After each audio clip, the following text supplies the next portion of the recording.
Bonjour. Alors, tout d'abord, je voudrais remercier donc l'AHA de me recevoir ainsi que l'école de Val-de-Seine. Alors, je vais mettre mes diapos, ce sera plus facile pour suivre.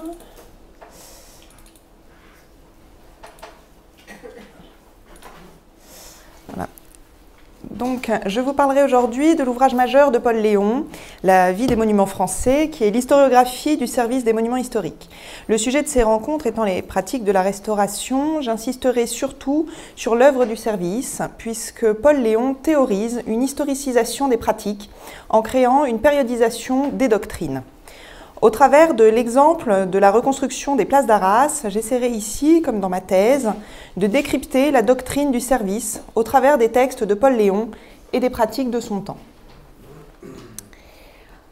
Paul Léon, bien que personnage majeur des Beaux-Arts dans la première moitié du XXe siècle, est tombé dans un relatif oubli.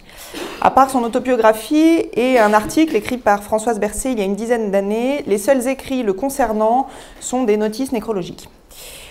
Reprenons au début. Paul Léon, dont on voit la photo et la magnifique moustache, est né en 1874 dans une famille de commerçants juifs du Sentier parisien. Il grandit à Épinal avant de venir faire ses études à Paris, à l'École normale supérieure en histoire et géographie. Il arrive au poste de chef de cabinet du sous-secrétaire d'État aux Beaux-Arts à 31 ans, sans connaissance spécifique, presque par hasard, grâce à son réseau familial. Son intérêt principal se porte très vite sur les monuments historiques, qu'il réforme partiellement dans sa composition, sa gestion et sa législation. Par son implication et sa motivation, il devient chef du service d'architecture en 1907. Il prend de nombreuses initiatives pour la protection des monuments pendant la guerre de 14-18. Suite à la suppression du poste de sous-secrétaire d'État, il est nommé directeur des Beaux-Arts en 1919.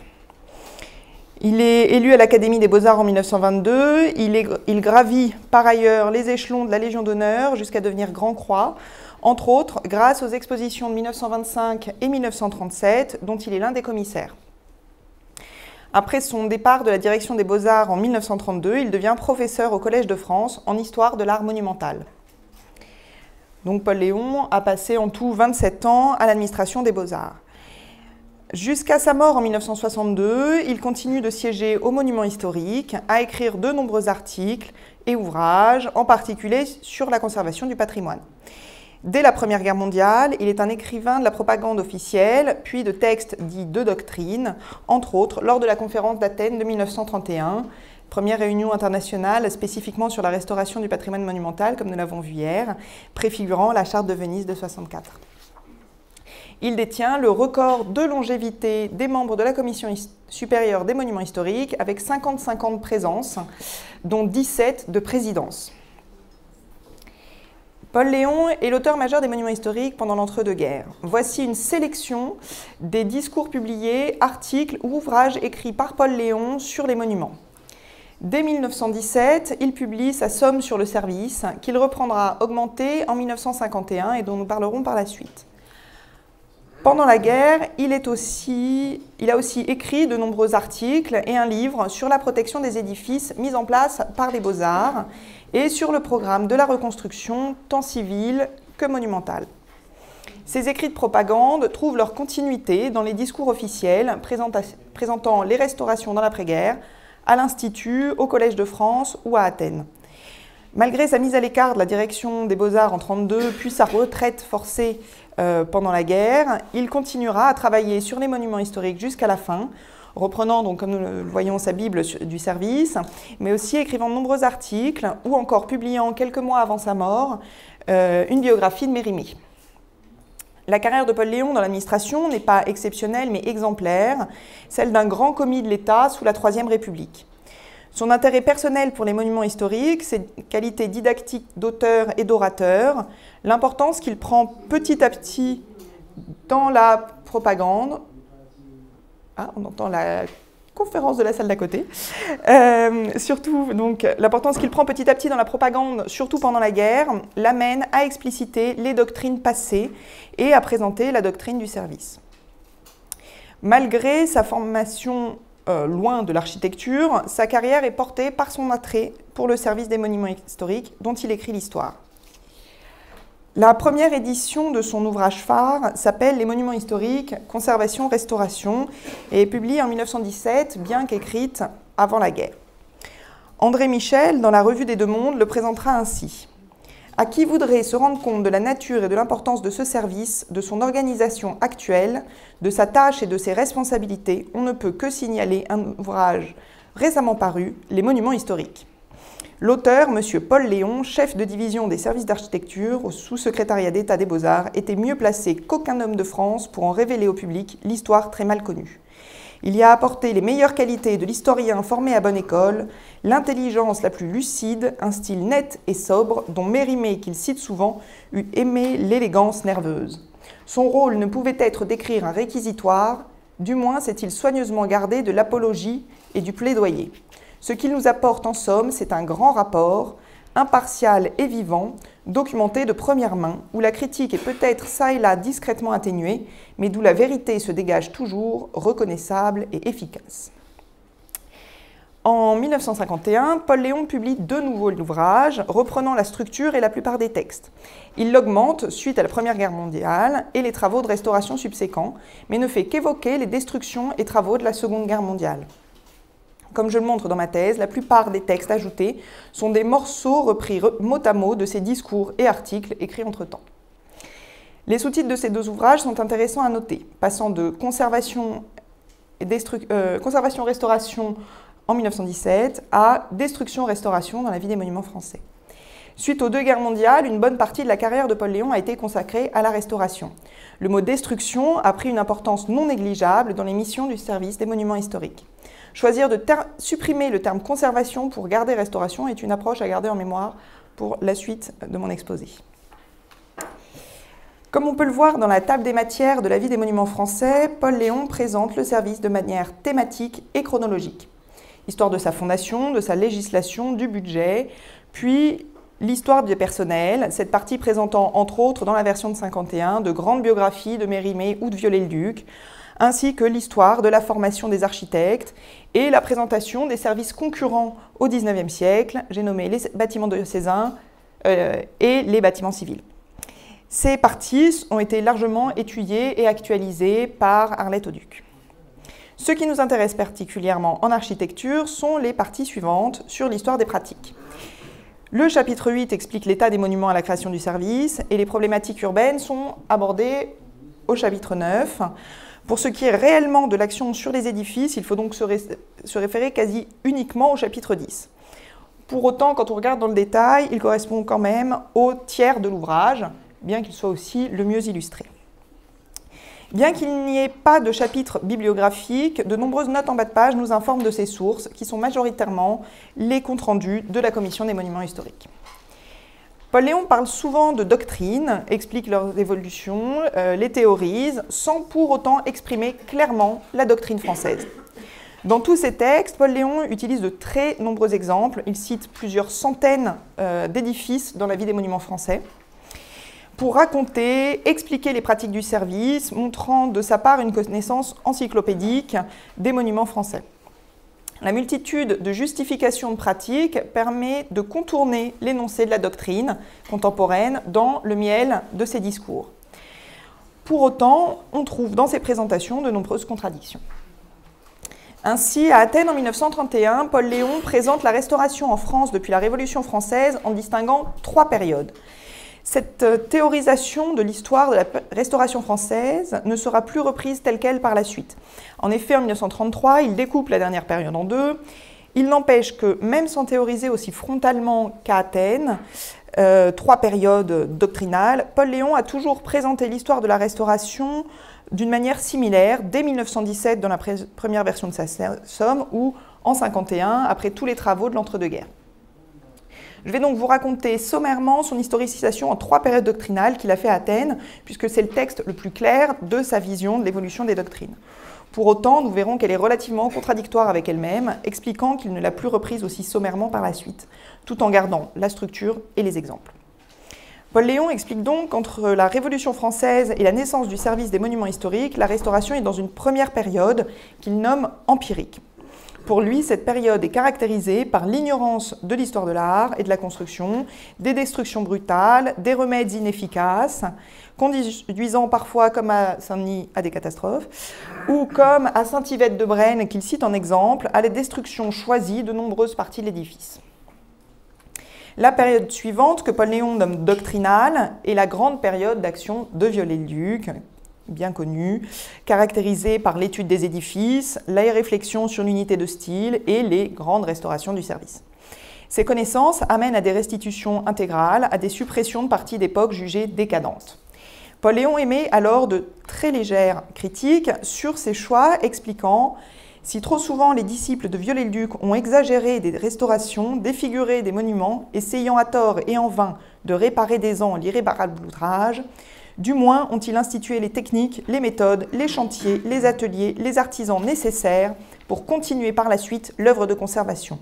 Ainsi, de ces doctrinaires est issue notre expérience. » Comme on le voit, les abus ne seraient pas œuvre du héros du service Viollet-le-Duc, mais de ses disciples. L'exemple cité est Notre-Dame de Paris, considérée sans réserve comme la grande réussite du service, malgré les ajouts et transformations du maître qui sont passés sous silence.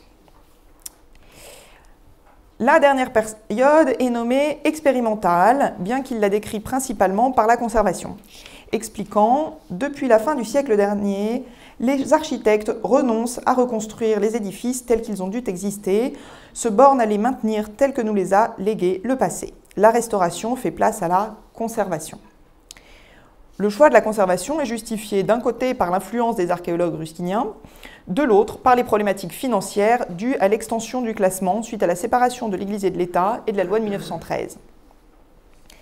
L'élément important pour Paul Léon, expliquant le choix du terme expérimental, est l'appropriation du ciment armé pour la restauration.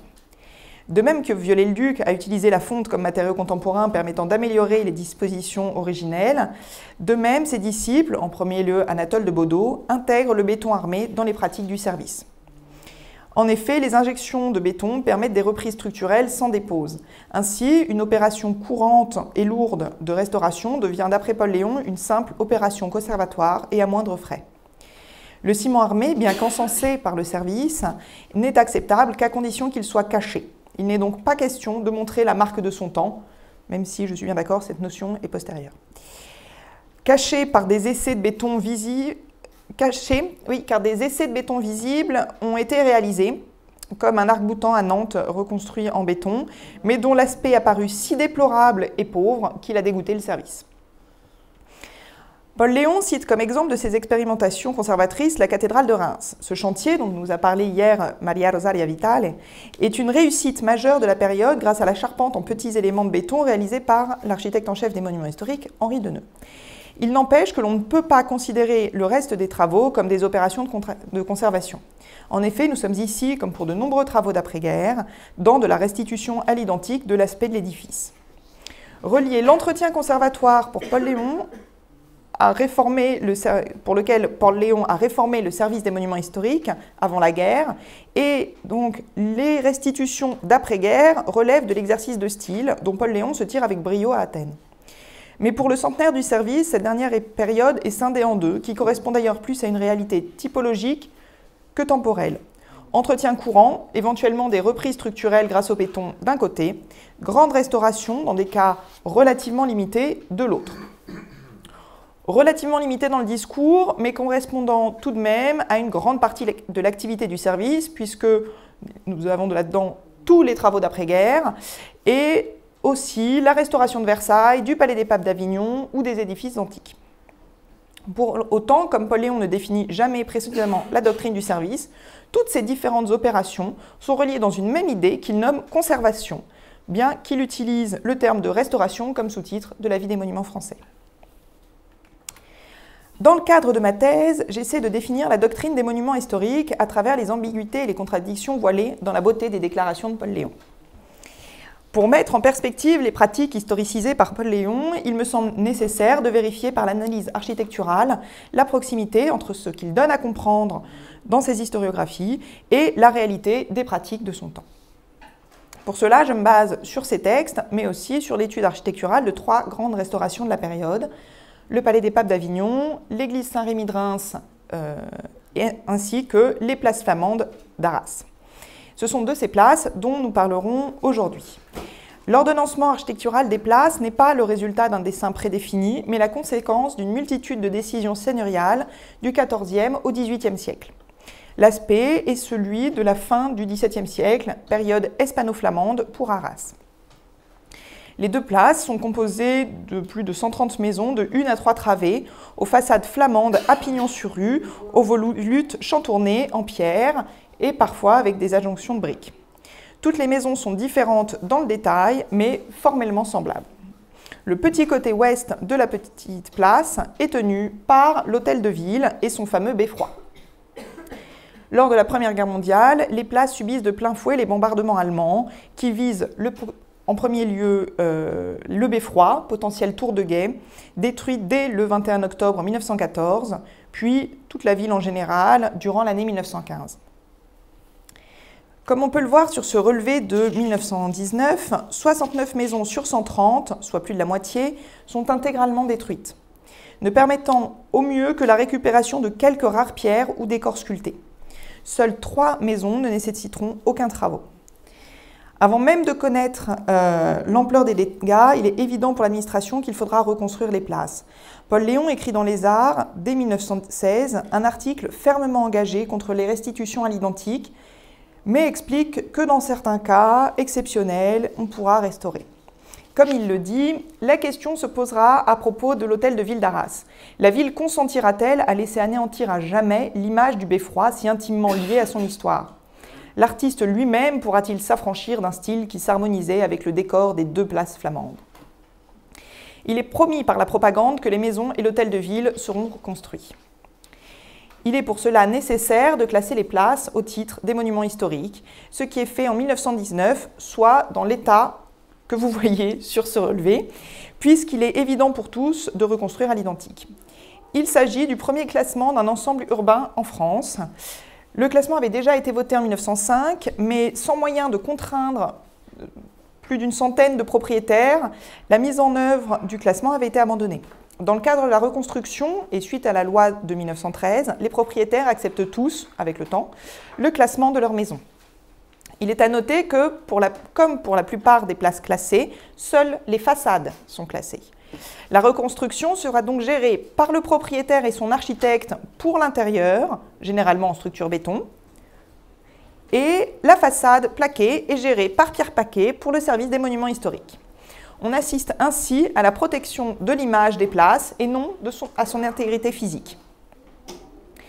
Dans la vie des monuments français, Paul Léon explique « La réfection des façades bordant les places ne pouvait se faire que par une dépose exécutée avec soin et par une reconstruction basée sur le réemploi des anciens matériaux. Elle ne nécessitait aucune addition d'éléments nouveaux dans sa structure interne. Le ciment armé ne fut utilisé que d'une manière très restreinte pour consolider les plafonds des arcades au moyen de poutres. » En écoutant ainsi Paul Léon, on pourrait presque croire que la reconstruction est une anastylose. Bonjour. Pourtant, avec ce relevé et les statistiques réalisées à partir des devis de chantier, nous savons que 48 façades sont intégralement neuves et 21 n'ont pu réemployer que de très rares éléments. En tout cas, il est à noter que la restauration ayant été très décapante, pour reprendre le terme de Claudine Houbard hier, avec suppression des impacts, même petits, et mise en place d'une patine générale. Il est impossible, en 1930 comme aujourd'hui, de savoir quels édifices sont 20e siècle de ceux qui sont 18e. Paul Léon a une très jolie manière de présenter ce qui pourrait être qualifié par certains de pastiche ou du moins de restitution à l'identique. Je cite « Ainsi, de Dunkerque aux Vosges, la France monumentale a gardé son vrai visage sans balafre ni cicatrice. » L'idée d'authenticité matérielle n'est même pas envisagée. Pour la propagande française, il s'agit de montrer que même agressée, la France est immortelle. Mais au-delà de la jolie phrase de Paul Léon, certains cas de transformation de l'état originel posent question, comme les pignons démolis de ces 2 maisons et reconstruits pour répondre à l'exigence d'un propriétaire. Ou encore le château d'eau 19e siècle, reprenant le dessin formel des façades en le monumentalisant. Entièrement détruit par la guerre, il est devenu à la reconstruction une école cachée derrière 3 petites façades inventées par la CMH Pierre Paquet. Ou encore les 3 premières maisons de la place qui n'ont jamais été en style flamand, qui ont été démolies après-guerre pour pouvoir recevoir leur façade afin de compléter la place. Nous voyons ainsi que les travaux de reconstruction sont utilisés pour améliorer l'harmonie générale des places. À travers les divers textes de Paul Léon, ainsi que ses exemples pratiques, une définition de sa doctrine transparaît, bien qu'il ne la cite jamais. Conservation de l'aspect primitif.